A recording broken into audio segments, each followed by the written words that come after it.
And the Europeans who was in the dark, ignorant, nothing but savages, they came and studied from the Muslims, and then they went back out, and they picked up the Islamic knowledge, and it never stopped moving. We as Muslims went to sleep. When we went to sleep, then they took over the world.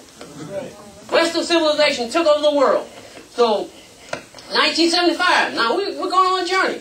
1975, so we got all these Islamic schools and so forth like that. The Renaissance represents when they start teaching Al-Islam, it represents a great movement in scientific progress, increase in scientific knowledge, increase in the discovery of the world, all those great things. In 1975, when Imam Muhammad came in on scene, computers was big as this room. Now you got a computer just like this. When the Muslims began to teach Al-Islam in America, now they're cloning.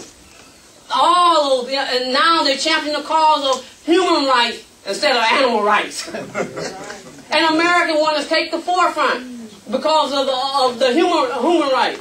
But why is that? In the time of Abraham Lincoln, you had Frederick Douglass. In the time of the other presidents like Clinton and so forth, you had Martin Luther King and you had Imam Muhammad, Allahu Akbar, and other Muslim leaders.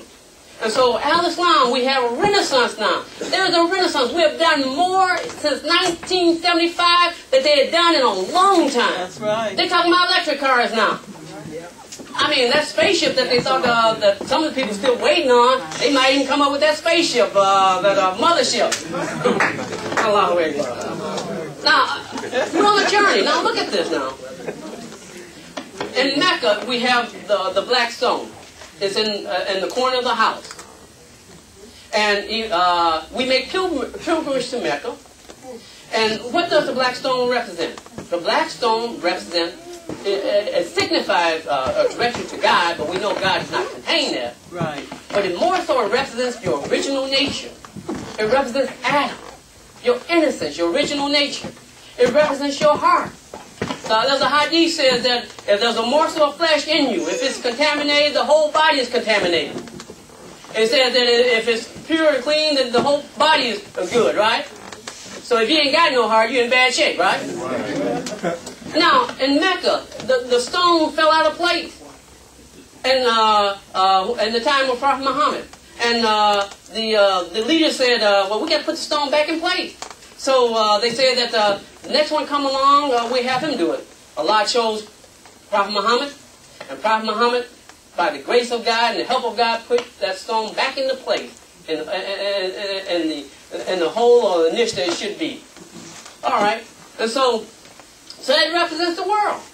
You know, in this time they do brain transplant, they do heart transplant, they do feet transplant, and all that stuff in this day and time. Now look at, we got to start reading the signs. There's a word in the Holy Quran. It's called Muktawasimin or Muktawasimun. It means one who reads the signs. In the Bible it says, here you're looking at the heavens and the clouds and stuff like that. You read those signs, but you can't read the signs of God. So AX we know means signs, right? And we know that in the first revelation of revealed to Prophet Muhammad, he was instructed to read. What was he instructed to read? The signs in the heavens. That was the first reading. But there's a second reading. And when that second reading it says God is most bountiful and he taught you by the use of the pen. So that reading, what was established? Reading and writing. That's important. Give me about 10 more minutes. Oh, what time we have? That way I know. Okay. All right, okay. I got about 15 minutes. Okay. So then, let's go back a little bit. We just came from the capital. And at the capital, that is the House of the Mason. It was built up by the Mason. And it was built basically based on the square and the triangle. And what is Mason? Mason means Muslim sons, right? Muslim sons. When you get high up into it, you call the Shriners. So, and the Masons, the Shriners basically say that the world is their playground. And the Holy Quran says the life of this world is not but sport and play. So the Shrine says that the world is a playground, their playground. In the old system, they had a school and a playground. To some people, they saw the world as a school. To some people, they saw the world as a play. Not but sport and play. Now look at the school. When you go to school, you knock on the door. Somebody have to open the door, right? And then that person who opens the door, he'll take you into the light of kindergarten life.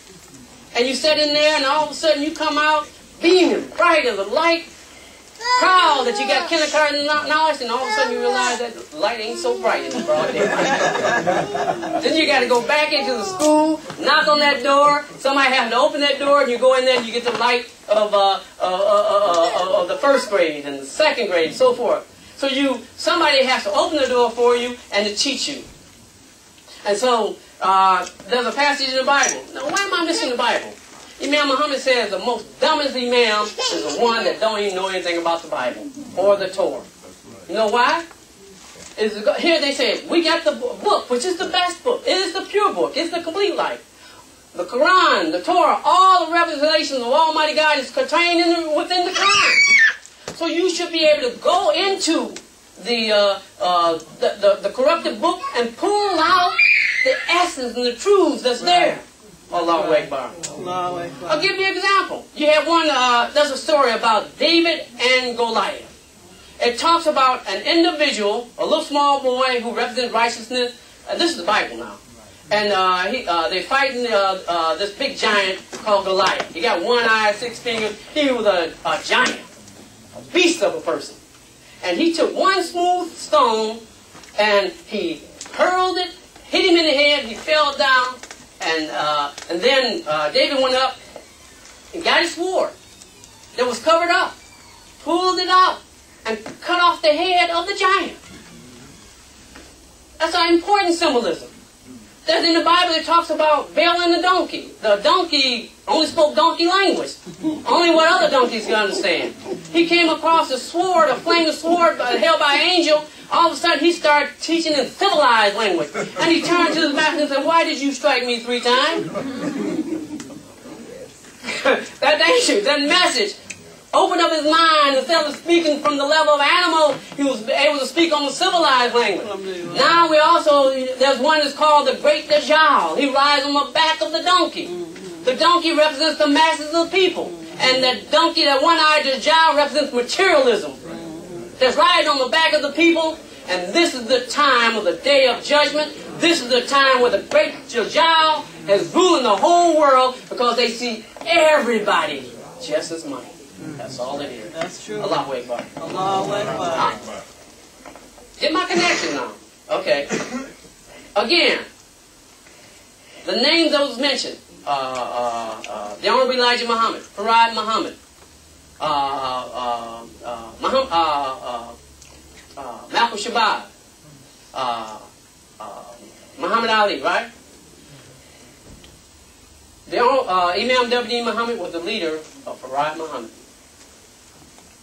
Because Farad Muhammad lived among us and he became an excellent imam within our community. The Honorable Elijah Muhammad, his leader was Imam W. Muhammad. Because when he heard the message of his son, he said, "Teach that message," which is pure al-Islam. The Malcolm Shabazz, he was the top minister in the Nation of Islam, teaching the message of the Honorable Elijah Muhammad. Imam W. Muhammad taught Malcolm Shabazz or Malcolm X. He didn't know that much. He barely knew that Fatiha and barely knew how to pray. Imam Muhammad taught him that. So he was the teacher of Malcolm Shabazz. He was the teacher of Minister Farrakhan. Until he broke and went on his own and he wanted to go back down the road into the path to bring up black supremacy. And then Muhammad Ali. They loved Muhammad Ali so much they did a Christmas party with him. And that he's the leader of Muhammad Ali. Now who is the more bigger?